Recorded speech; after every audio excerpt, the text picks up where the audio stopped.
Hi friend, आज शुरू करने वाले हैं क्लास 10th का फिजिक्स। ठीक है, फिजिक्स का पहला चैप्टर है प्रकाश का परावर्तन। हम देखने वाले हैं सबसे पहले प्रकाश क्या होता है, फिर उसके बाद देखेंगे प्रकाश का परावर्तन क्या होता है, और फिर उसी के आधार पे आगे आगे जितने भी टॉपिक आते जाएंगे उन सारों को कवर कर देंगे। ठीक है, अब शुरू करते हैं। सबसे पहले आ जाता है कि प्रकाश किसे कहते हैं। सबसे पहला पॉइंट आता है प्रकाश किसे कहते हैं। तो देखिए, जब आप धूप में कहीं खड़े रहते हैं तो आप देखते क्या है, थोड़ी देर के बाद क्या आपके शरीर में एक ऊर्जा का ऐसा रहता है कि ऊर्जा का आभास होने लगता है। ऊर्जा का क्या होता है, आभास होने लगता है। तो हम इस प्रकार से कह सकते हैं कि प्रकाश एक प्रकार की क्या है, प्रकाश एक प्रकार की ऊर्जा है। प्रकाश क्या है, एक प्रकार की ऊर्जा है, ये कह सकते हैं। क्या हम लोग प्रकाश को देख सकते हैं? क्या हम लोग प्रकाश को नहीं देख सकते हैं? हम लोग प्रकाश को नहीं देख सकते हैं, तो इसलिए कह सकते हैं अगला लाइन क्या हो जाएगा, प्रकाश अदृश्य है। प्रकाश क्या है, अदृश्य है। तो इसका परिभाषा क्या बन जाएगा, प्रकाश एक प्रकार की ऊर्जा है जो स्वयं तो अदृश्य है, लेकिन प्रकाश के सहारा से हम किसी वस्तु को देख पा रहे हैं। जैसे कि आप एक अंधेरे कमरे में चले जाओ, तो अंधेरे कमरे में जाने के बाद क्या आप कोई वस्तु को देख पाते हो? क्या कोई भी वस्तु को आप नहीं देख पाओगे। इसका कारण क्या है, जब आप उसी कमरे में अगर एक बल्ब को जला देते हैं तो बल्ब जलते ही हमें उस रूम की जितनी भी वस्तुएं होती है वो दिखने लगती है, वो दिखने लगेगी। तो इसका कारण क्या हुआ, जैसे ही बल्ब जली तो वस्तु दिखने लगी। इसका मतलब कि प्रकाश जैसे ही निकली, प्रकाश टकरा के हमारे आंखों तक आई और प्रकाश को हम नहीं देख पा रहे, लेकिन उसकी सहायता से हम क्या कर पा रहे हैं, उस वस्तु को देख पा रहे हैं। तो हम कह सकते हैं प्रकाश एक प्रकार की ऊर्जा है जो स्वयं तो अदृश्य है परंतु हमें देखने की अनुभूति प्रदान करती है। दूसरा हम ये भी कह सकते हैं, प्रकाश को चलने के लिए देखिए, प्रकाश जो आती है करोड़ों किलोमीटर से, अरबों करोड़ों किलोमीटर दूर से हमारे पृथ्वी तक आती है, जहां पे वायु का आवरण नहीं होता है अलग अलग।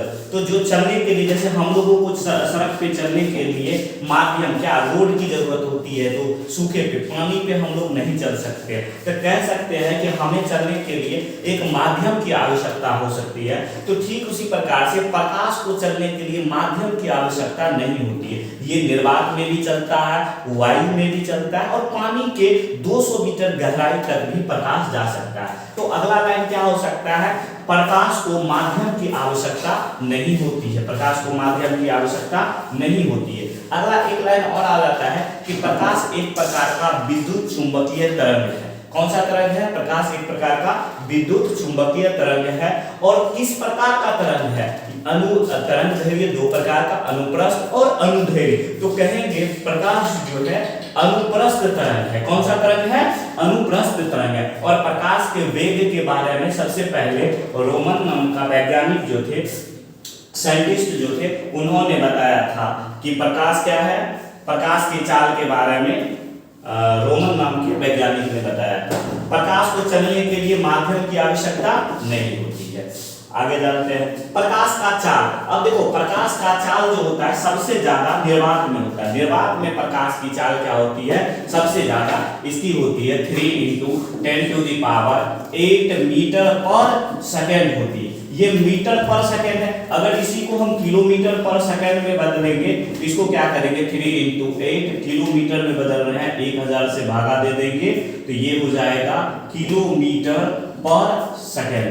यहाँ 3 है, ऊपर से 3 जीरो कट जाएगा तो बच जाएगा कितना, 5 जीरो। तो यानी कि कह सकते हैं 10 के पावर 5 किलोमीटर पर सेकेंड हो जाता है। प्रकाश की चाल कहाँ, निर्वात में प्रकाश की चाल हो जाती है 3 × 10⁵ किलोमीटर पर सेकेंड। वही वायु में प्रकाश की चाल, वायु और निर्वात में लगभग सेम होता है, थोड़ा सा अंतर रहता है, इसीलिए हम दोनों को एक ही कर देते हैं। पानी में प्रकाश की चाल जो होती है ये हो गया कितना, 2.25 × 10⁻⁴ 8 मीटर पर सेकेंड हो जाती है। उसके बाद कांच में प्रकाश की चाल तो यानी कि 2.10 इंटू 10⁸ मीटर पर सेकेंड होता है। इन सब में देखने पे पता चलता है कि जो निर्वात में होती है, निर्वात में प्रकाश की चाल सबसे अधिक होती है और सबसे इन सब में सबसे कम किसमें हो गया तो कांच में प्रकाश की चाल हो जाती है। ठीक है, अब देखिए अगला टॉपिक आ जाता है क्या, प्रकाश स्रोत। क्या आ जाता है, प्रकाश स्रोत किसे कहते हैं। तो जहां से प्रकाश का उत्सर्जन होता है, जहां से प्रकाश का उत्सर्जन होता है उसे प्रकाश स्रोत कहते हैं। जहां से मतलब क्या हो गया, कहने का मतलब वैसा स्रोत जहां से प्रकाश का, वैसा स्रोत जहां से प्रकाश का उत्सर्जन हो, वैसा स्रोत जहां से प्रकाश का उत्सर्जन हो उसे क्या कहते हैं, प्रकाश स्रोत। अब क्या होता है, एक हम लोग अपने से बनाते हैं, एक जो प्राकृतिक के द्वारा बनाया गया प्रकाश स्रोत के प्रकार। तो जो हम लोग बनाते हैं प्रकाश स्रोत दो प्रकार के हो गए, प्रकाश स्रोत दो प्रकार के, एक हो जाता है प्राकृतिक निर्मित प्रकाश स्रोत, दूसरा हो जाता है मानव निर्मित प्रकाश स्रोत। प्राकृतिक निर्मित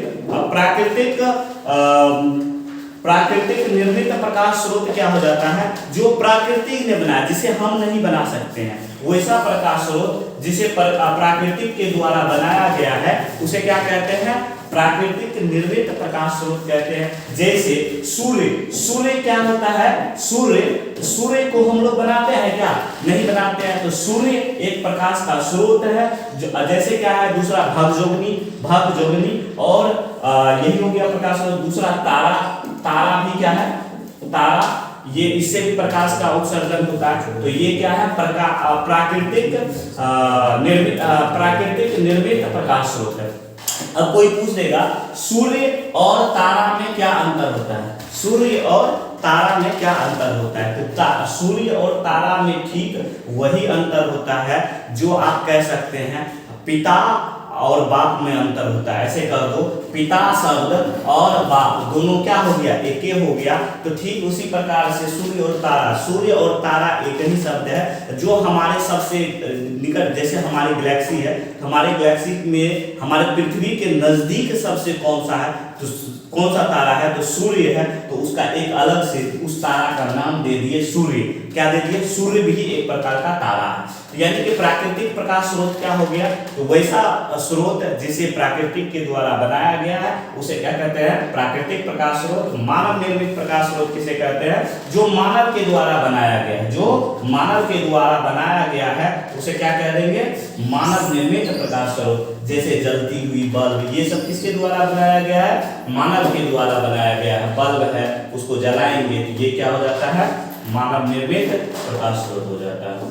ठीक है, अब चलते हैं मानव निर्मित, जलती हुई बल्ब, जलती मोमबत्ती, ये हो गया वैसा प्रकाश स्रोत जो मानव के द्वारा बनाया गया है उसे क्या कहते हैं, मानव निर्मित प्रकाश स्रोत। अब देखिए पदार्थ में भी हम दे देते हैं दीप्त वस्तुएं और अदीप्त वस्तुएं। तो वो दीप्त वस्तु किसे कह देते हैं, वे पदार्थ जो खुद प्रकाश का उत्सर्जन करे, वे पदार्थ जो खुद प्रकाश का उत्सर्जन करे उसे क्या कहते हैं, दीप्त वस्तुएं।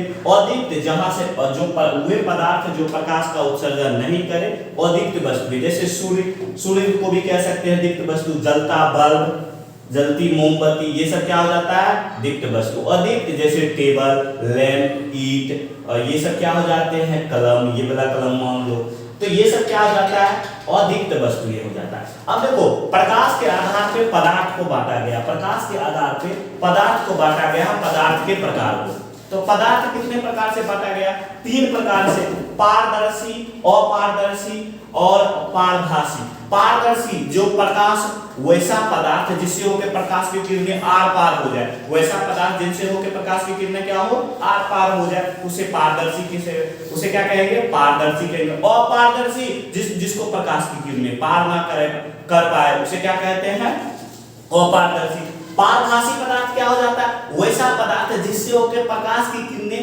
हल्की रूप से यानी कि तनी पार करे, या उसको कह सकते हैं वैसा पदार्थ जिससे होकर प्रकाश की किरणें आंशिक रूप से पार करे। कैसे पार करे, आंशिक रूप से पार करे, तो उसे कह देते हैं क्या, पारभासी। पारदर्शी में क्या हो जाता है, जिसे प्रकाश की किरणें आर पार कर दे, जैसे कांच हो गया, जैसे क्या हो गया कांच की स्लैब को लेते हैं, इधर से प्रकाश मारेंगे उधर प्रकाश निकल जाएगा, तो हम क्या कहेंगे ये पदार्थ क्या हो गए पारदर्शी। अपारदर्शी जिससे प्रकाश की किरणें आर पार ना करे, जैसे टेबल लकड़ी की बनी कोई चीज लेते इधर से प्रकाश मारेंगे नहीं जा पाएगी, इसे क्या कह देंगे अपारदर्शी। जैसे पारभासी में क्या हो जाता है, वे पदार्थ जिससे होकर प्रकाश की किरणें आंशिक रूप से पार कर सके, आंशिक रूप को कह सकते हैं दूसरी भाषा में तनी जाए, उससे होके तनी मात्रा यानी कि आंशिक मात्रा में पार कर सके, तो उसे क्या कह देते हैं पारभासी कह देते हैं। जैसे क्या होता है तेल लगा हुआ कागज, जैसे क्या हो गया तेल लगा हुआ कागज, घिसा हुआ कांच, ये सब क्या हो जाता है पारभासी पदार्थ हो जाते हैं। आगे चलते हैं, उसके बाद क्या हो जाता है किरण किसे कहते हैं, तो किरण और किरण पुंज। देखो किरण क्या होता है, प्रकाश हमेशा सीधी रेखा में गमन करती है, प्रकाश क्या करती है हमेशा सीधी रेखा में गमन करती है। इसका फॉर एग्जांपल आप ले सकते हो, जो लेजर लाइट रहता है, लेजर लाइट को आप जलाओ रात के अंधेरे कमरे में, तो देखो कि लेजर लाइट सीधी रेखा में गमन करती है, तो जो ये प्रकाश के गमन पथ, यानी कि गमन पथ कहने का मतलब जो रास्ता है प्रकाश के जाने के रास्ते को किरण कह देते हैं। तो उसी को थोड़ा सा भाषा सुदृढ़ करके लिखते हैं, प्रकाश के गमन पथ को किरण कहते हैं। प्रकाश के गमन पथ को एक किरण गया, एक प्रकाश की किरण जा रही है तो उसको कह दिया किरण। अगर मान लो कई सारे प्रकाश समूह में जा रहा है, कई सारे प्रकाश ये जा रहा है, ये कई सारे प्रकाश के समूह जा रहे हैं, तो जो कई सारे प्रकाश का समूह जाता है उसको कहते हैं किरण पुंज, यानी कि किरणों के समूह को किरण पुंज कह दिए, किरणों के समूह को किरण पुंज कह देते हैं। अब देखिए यहाँ पे आ जाता है किरण पुंज कितने प्रकार के होते हैं, तो आपको ध्यान रखना है कि किरण पुंज जो होते हैं वो 3 प्रकार से होते हैं। देखो यहाँ से किरण पुंज एक बिंदु है, यहाँ से किरण आके विभिन्न बिंदुओं से किरण आके एक बिंदु पर मिलती है, विभिन्न बिंदुओं से आकर एक बिंदु पर मिलेगा तो उसको कहते हैं अभिसारी किरण पुंज। अलग अलग बिंदुओं से आकर प्रकाश की किरणें एक बिंदु पे आकर मिलती है तो क्या हो जाती है अभिसारी।